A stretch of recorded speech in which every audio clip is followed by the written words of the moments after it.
In August 1944, my father took part in one of the most horrific battles of World War II. A captain in the Polish 1st Armoured Division, for 3 days he was trapped on a hill in France, surrounded by tens of thousands of German soldiers. Recently, I travelled to Normandy with my family to retrace his footsteps. Walking through the fields and towns where the Poles fought gave us a much better understanding of the conditions of battle and the dangers awaiting the Poles at every turn. If you'd also like to follow this battle route, I recommend using a tour company with specialist knowledge of the Polish army and one that uses a vehicle that can navigate the tight, winding country roads that aren't accessible by coach. Normandy is most famous for the D-Day landings on the 6th of June, so much so that the details of the campaign that followed are sometimes overlooked. This is especially true of the part played by the Polish forces who arrived in Normandy in late July. Although they weren't involved in the initial days of the Normandy offensive, the Poles played a critical part in the successful conclusion of the campaign. Their courage and resilience in an apocalyptic battle to the death deserves more attention. By the end of July, 2 million Allied troops were in Normandy, along with 500,000 vehicles and 4 million tons of supplies, and thousands of tons of ammunition, food, medical supplies and men had to be brought into France every day. On the left is an aerial photo of an artificial harbour built off the coast of Arromanches soon after D-Day. This dock was a remarkable feat of engineering and enabled large ships to unload their supplies and equipment directly onto trucks and roads rather than having to transfer everything to smaller boats first. The Polish army landed in 2 locations. Men operating tanks, other vehicles and heavy equipment landed at Gold Beach in Arromanches, which is shown in this photo. Foot soldiers landed at Juno Beach in Grey-sur-Mer, where you can see a memorial to the 1st Polish Armoured Division. The Polish army had been preparing for this campaign since 1940, when they were evacuated to Britain from France. These photos show the Polish army unloading their tanks from a ship and driving onto land via one of the floating roads. By the time the Poles arrived, the Germans had been cleared out of this area, and unloading the ships was a smooth and efficient process. The Poles initially organised themselves in a field near Bayeux, awaiting deployment orders, which came on the 8th of August. This photo gives an impression of the size of the Polish army in France. It had 16,000 men, 400 Cromwell and Sherman tanks and supply vehicles. The 1st Polish Armoured Division was led by General Maczek on the left. A veteran of World War I, Maczek had commanded Poland's only motorised brigade during the defence of Poland in 1939. He was one of the most experienced and brilliant commanders of World War II, but he received little recognition after the war. The Polish army was under the command of the Canadian Army, led by Guy Simonds, and so both of these armies worked closely together in Normandy. When the Polish army arrived in Normandy, the British and Canadian forces had already pushed inland to the city of Caen.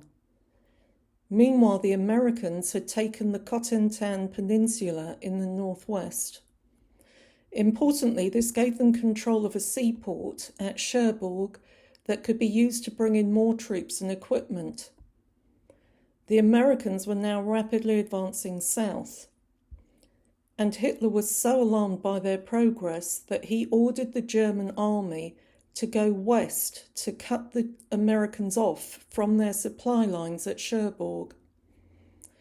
Hitler's order was seen by his generals as suicidal, because it created an opportunity for the Allies to encircle the entire German 7th Army, comprised of 100,000 men.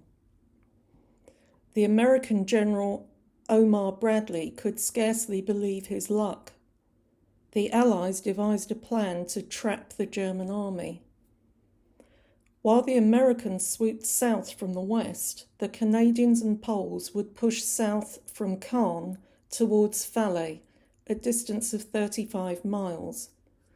The German army would be trapped inside a pocket from which there was no escape. The encirclement proceeded in 2 phases, beginning with Operation Totalize. The Polish starting line was just south of Caen. The Canadians and Poles headed south towards Falaise, straddling both sides of the main road from Caen. The German infantry units remaining in the region of Caen had been significantly depleted because of Hitler's orders to head west to cut off the Americans. However, the units that remained behind included elements of the fanatical 12th SS Panzer Division, who put up a tenacious resistance. They hadn't ventured far, only about a mile, before the Canadians and Poles ran into the Germans, who had taken up concealed positions and were laying in wait for them. The Poles ran straight into an ambush at Robertmesnil, with disastrous results. The Allies were moving across open fields bordered by trees and farm buildings. Ahead of Operation Totalize, Allied aircraft dropped thousands of tons of bombs over the area to weaken the German positions, although this wasn't always effective. Tragically, 2 bombers hit the forward positions of the Allies in error, causing hundreds of casualties. The field in this photo was full of craters made by the bombs, which made ideal hiding places for German infantry. They let the Polish tanks pass over them, and then they sprang out and fired their Panzerfaust, which was like a bazooka, at the rear of the tanks, setting their fuel tanks ablaze. Some Polish tanks were also disabled after driving over mines. The Poles were also under fire from anti-tank guns, like the one on the right, that were dug into the ground. With only their barrel poking out, they were very difficult to see. A big gun like this had a range of 400 yards. It was a baptism of fire.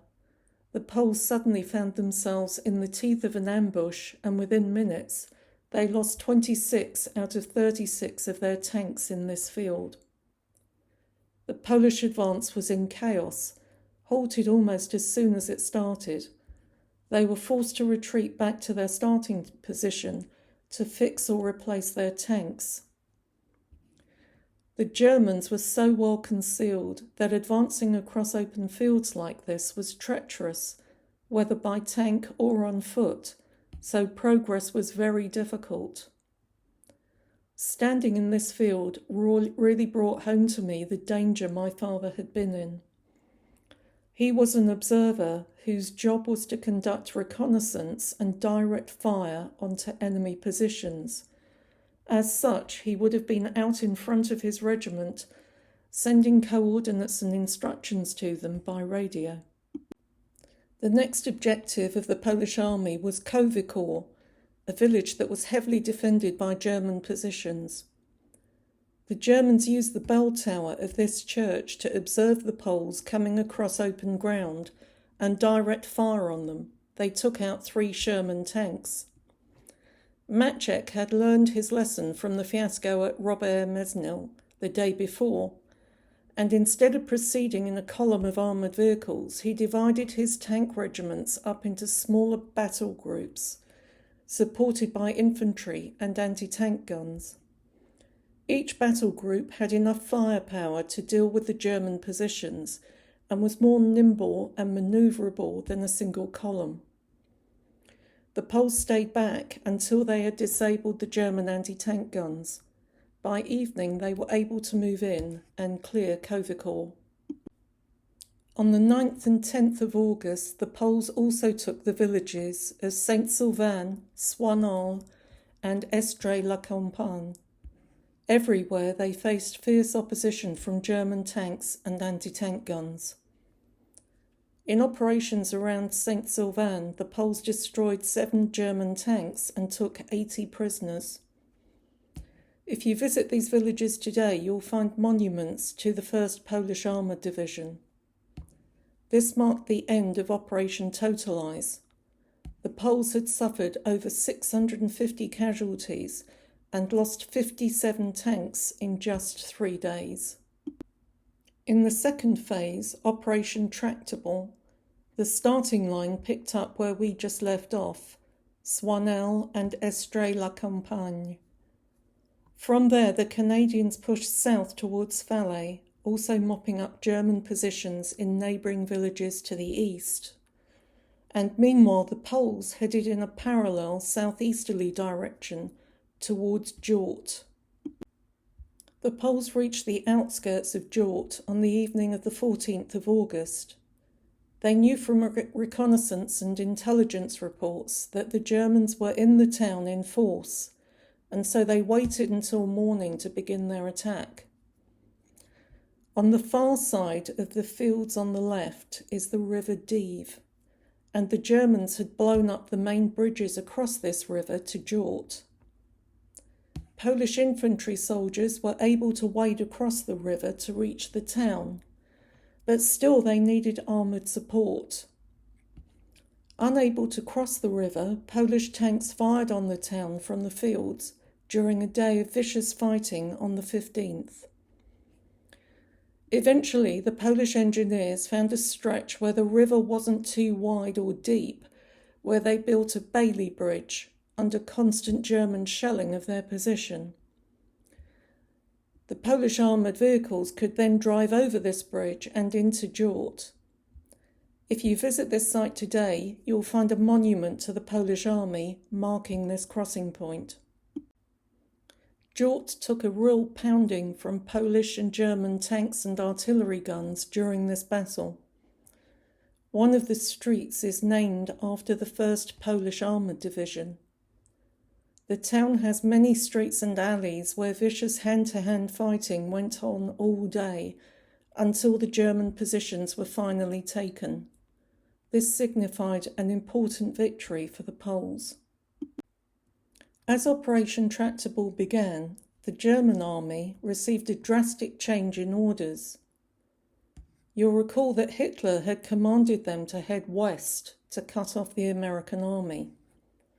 On the 14th of August, General von Kluge knew that the German army would be encircled by the Allies unless Hitler's orders were reversed.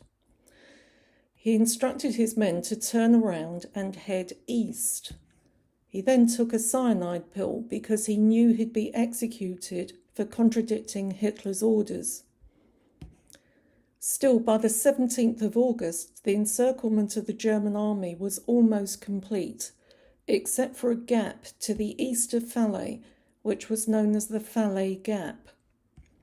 Thousands of German troops were frantically heading towards Falaise to escape through the only remaining exit roads around Chambois.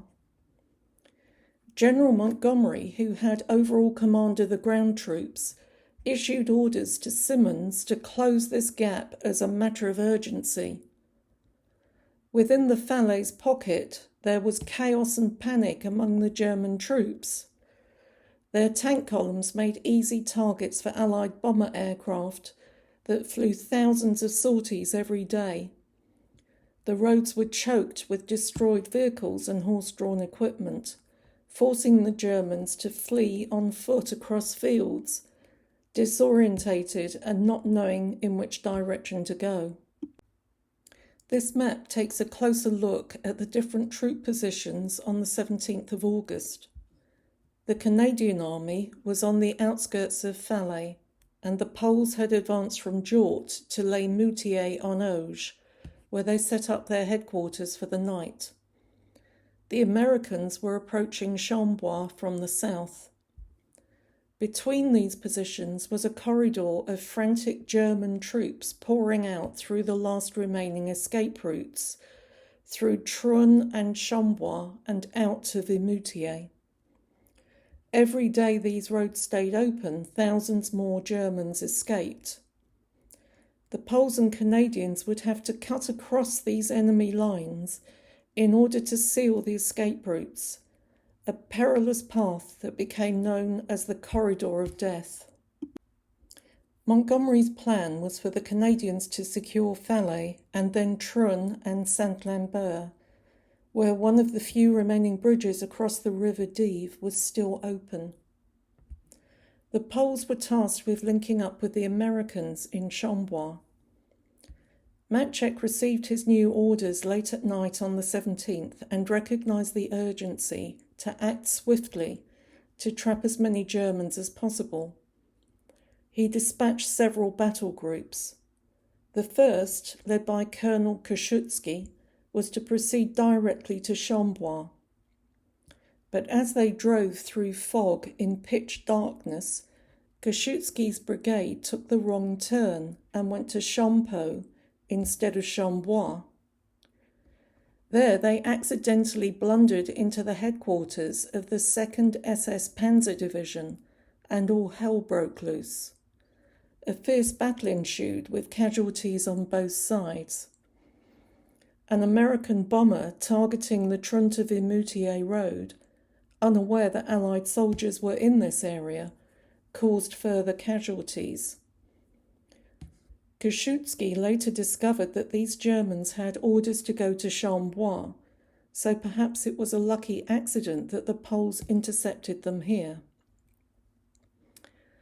Matchek dispatched 2 other battle groups to straddle the Chambois to Vimoutiers road, taking up positions in Coudeharde, this group led by Colonel Zgorzelski, and Montormel, led by Colonel Stefanovich. Montormel was nicknamed Machuga by the Poles because its shape resembled that of a mace on a relief map. Matchek recognised that the elevation from Machuga gave them an excellent vantage point over the escape roads and the valley below. This is where the Poles set off from. On the left is the building they used as their tactical HQ in Les Moutiers-en-Auge on the night of the 17th. Across the road from this building are 2 gates painted red and white in Poland's national colours, marking the starting point for their journey to Coudeharde and Machuga. It was a distance of only 11 miles, but cut directly through enemy lines. Crossing German lines was obviously an extremely dangerous mission. Tens of thousands of Germans were desperately trying to get out of the pocket before the escape roads were shut off. The Poles took this road to Coudeharde. The road sign Couloir de la Mort means Corridor of Death. Across this whole area, trapped German columns were subjected to relentless Allied artillery and airstrikes. On the 18th of August, the Polish army was travelling down that road when they came to a Y junction at La Cour du Bosque. Here the Poles turned left for Coudeharde, which was only a third of a mile away. At the junction, the Poles encountered a lot of German traffic, which was coming in the opposite direction from Saint-Lambert, and this was because the Canadians had closed off their escape route through Trun. When the Poles arrived at this junction, there was a huge fight, causing the German traffic to spread out across smaller lanes to reach the road from Chambois to Vimoutiers. The Poles took up positions in Coudeharde and on Machuga, straddling this road. I've also marked Boisjoux Manor at the top of this map, and I'll come back to this place later. When the Poles reached the road to Vimoutiers at 4 p.m, they couldn't believe their luck because there was so much German traffic going past. The Poles pulled their tanks up onto the bank and fired down onto the road, and within minutes the whole road was choked up with a mass of disabled vehicles, horse-drawn equipment and dead bodies, they destroyed everything in sight, meaning that nothing could then pass along this main road. When the Poles reached Kudaharda and Machuga on August 19th, the Canadians were embroiled in a horrific battle in St. Lambert, where they lost all their officers in furious fighting that went on for 36 hours. The Germans were pouring fuel over the Canadian tanks and setting them ablaze with plastic explosives, incendiary bombs and phosphorus. Meanwhile, the Americans had taken control of Chambois on the 19th, and some Polish units linked up with them there. But there was still an open gap between the Canadians and Americans and the Poles on Machuga. The Polish forces on Machuga comprised around 80 tanks, 20 anti-tank guns, and 1,500 infantrymen, about 2,000 men in total. They controlled a perimeter of about 2 square miles overlooking the major escape route for the German army. While the Poles sat at the top of Machuga with their tanks facing towards the Falaise pocket, units of the 2nd SS, who had already escaped the encirclement, ambushed them from behind. The Poles became completely encircled and cut off. They couldn't be resupplied with food, water, ammunition, fuel, and they had no medical supplies. For 3 days, the Poles on Machuga were all that stood between surrender and freedom for tens of thousands of desperate German troops. The fighting was brutal. Tanks fired on each other at point-blank range. By the 21st of August, the Poles were out of ammunition and fuel and still completely encircled. They were fighting in the woods, resorting to hand-to-hand combat with bayonets, broken bottles, and whatever they could lay their hands on. Their situation was hopeless, and they prepared themselves for the worst. Early in the afternoon of the 21st, the Poles heard the ominous sound of more tanks approaching and braced themselves for the end. But instead of German tanks, they were Canadian tanks that had finally broken through. A grim scene awaited the Canadians on Machuga. The Poles had suffered 350 casualties, including hundreds of badly wounded men who couldn't be evacuated. This entire hillside was carpeted with dead bodies after 3 days of continuous fighting. On that final desperate day on Machuga, my father almost lost his life. He'd taken his observation tank into the woods to find the location of a German tank that was firing on Polish positions. His tank was then hit several times by German shells and burst into flames. Luckily, my father and other crew members were able to escape, but his radio operator was killed. My father was very upset by the loss of his radio operator. A priority was to evacuate the wounded and get them medical attention. The Poles set up a first aid post at Błaszczos Manor.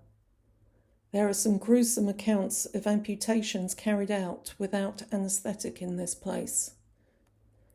On the left of the photo is a barn used to detain German prisoners. Once the Falaise Gap was sealed, the Germans surrendered in their thousands. The Poles took 5,000 German prisoners on Machuga alone, and up to 2,000 more were killed on the hill. Across the entire Falaise pocket, 50,000 German troops were taken prisoner, and around 12,000 were killed. The photo on the right is from one of the prison camps and shows that many of these German soldiers were just teenagers. Dwight Eisenhower described the pocket as an apocalyptic scene of death and one of the greatest killing fields of World War II. The encirclement of the German army in Normandy marked the beginning of the end of Hitler's occupation of Europe. There's a beautifully maintained Polish cemetery for the combatants who died in Normandy. It contains nearly 700 graves.